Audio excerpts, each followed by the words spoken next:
ഇക്കിഗൈ എന്ന പുസ്തകത്തെക്കുറിച്ചാണ് ഞാനിപ്പം പറയാൻ പോകുന്നത്. ഇക്കിഗൈ എന്ന് പറയുന്ന ജപ്പാൻകാരെ കുറിച്ചാണ് ഇതിനകത്ത് പറയുന്നത്. ഇക്കിഗയുടെ എന്ന അർത്ഥം എന്ന് പറയുന്നത് ജീവിച്ചിരിക്കാൻ നിങ്ങൾക്കുള്ള കാരണം എന്താണ്. ഇക്കിഗൈ ജപ്പാൻകാരുടെ അഭിപ്രായം അനുസരിച്ച് എല്ലാവരും ഒരു ഇക്കിഗൈ ഉണ്ടായിരിക്കും. ചിലർ അവരുടെ ഇക്കിഗൈയെ കണ്ടെത്തും, മറ്റു ചിലർ അതിനെ അന്വേഷിച്ചു കൊണ്ടിരിക്കും. അവർക്കൊപ്പം ഉണ്ടെങ്കിലും നമ്മുടെ ഇക്കിഗൈ ഓരോരുത്തരുടെയും അകമേ ആഴത്തിൽ ഒളിഞ്ഞിരിക്കും. ഇപ്പം ഇക്കിഗൈ എന്ന് പറയുന്നത് നമ്മുടെ ഉള്ളിൽ നമുക്കൊരു കാര്യം ഇഷ്ടമാണ്, ഭയങ്കര മെയിനായിട്ട് അത് പറയുന്നത് ഹോബിയാണ്. നമുക്ക് ഒത്തിരി ഇഷ്ടപ്പെട്ട് അതിനെ ചെയ്യുമ്പോൾ നമ്മൾ രാവിലെ എണീക്കുമ്പോൾ ഇന്ന കാര്യം ചെയ്യണം.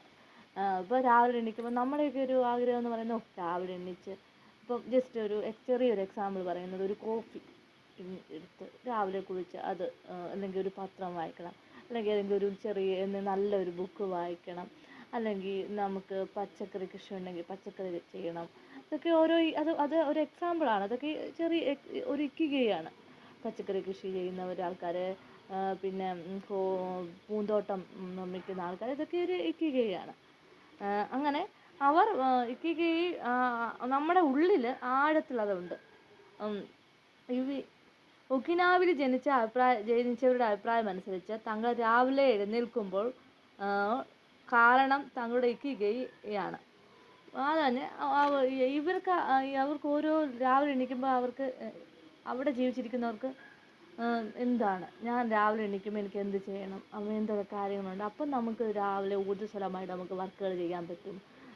നമ്മുടെ ജീവിതത്തിന് എക്സാമ്പിൾ ആ ഒരു അർത്ഥം ഉണ്ടാവും. അതാണ് മെയിനായിട്ട് ഇക്കിഗൈ എന്ന് പറയുന്നത്. വ്യക്തമായ ലക്ഷ്യമുള്ള ഇക്കിഗൈ ഉണ്ടെങ്കിൽ അത് തങ്ങൾക്ക് സംതൃപ്തിയും ആഹ്ലാദവും ജീവിതത്തിൽ അർത്ഥവും നൽകും. ഇത് നമുക്ക് വ്യക്തമായിട്ടുണ്ടെങ്കിൽ അത് നമുക്ക് ജീവിതത്തിനൊരു സംതൃപ്തി കിട്ടും, ആഹ്ലാദം കിട്ടും, അർത്ഥവും ഉണ്ടാവും. നിങ്ങളെ കണ്ടെത്താൻ സഹായിക്കുക എന്നതാണ് ഈ കൃതിയുടെ ലക്ഷ്യം. ഈ ഇക്കിഗൈ എന്ന് പറയുന്ന ഈ പുസ്തകത്തിൻ്റെ ലക്ഷ്യം എന്ന് പറഞ്ഞാൽ നമ്മളെ കണ്ടെത്താൻ സഹായിക്കുകയാണ് ഇതിൻ്റെ ലക്ഷ്യം. ശരീരത്തിൻ്റെയും മനസ്സിൻ്റെയും ആത്മാവിൻ്റെയും ആരോഗ്യം നിലനിർത്താനുള്ള ജപ്പാനീസ് ദർശനത്തിൻ്റെ ഉൾക്കാഴ്ച വെക്കുകയെന്നതും. ഉൾക്കാഴ്ച, ഉള്ളിലുള്ള ആ കാഴ്ച ആദ്യം നമ്മൾ മനസ്സിലാക്കേണ്ടത് നമ്മുടെ ഉള്ളിൽ എന്താണ്, നമ്മുടെ മനസ്സിൽ ഇഷ്ടം എന്താണെന്ന് ആദ്യമേ മനസ്സിലാക്കുക. ചിലപ്പം ഡ്രോയിങ് ആണ് നമുക്ക് ഇഷ്ടമെങ്കിൽ ഡ്രോയിങ് ആണ് നമ്മുടെ ഇക്കിഗൈ. ജസ്റ്റ് പിന്നെ പാട്ട് പാടാനാണ് ഇഷ്ടമെങ്കിൽ അതൊരു ഇക്കിഗൈ. ഡാൻസ് ചെയ്യുന്നവരുടെ അതൊരു ഇക്കിഗൈയാണ്.